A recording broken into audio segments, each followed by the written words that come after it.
آخری خاتمہ ہونا ہے یہود کا حضرت مسیح علیہ السلام کے ہاتھوں.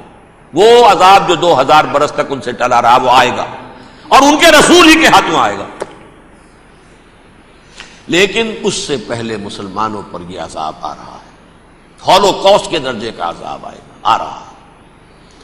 البتہ ہم پاکستانی اس میں یوں سمجھ لیجئے کہ وہ تو خبریں موجود ہیں احادیث میں، وہاں تو جو ہونا ہے. اتنے انسان مریں گے کہ ایک پرندہ جو ہے اڑتا چلا جائے گا، وہ نہیں چاہے گا کہ نیچے اترے تو کسی لاش پر اترے، اسے جگہ نہیں ملے گی زمین خالی کر کہیں اتر سکے، تھک ہار کر گرے گا، مرے گا تو بھی لاش کے اوپر گرے گا. یہ الفاظ ہے حضور صلی اللہ علیہ وسلم. الملحمۃ العظمی الملحمۃ الکبریٰ، یہ لاسٹ کروسیڈ.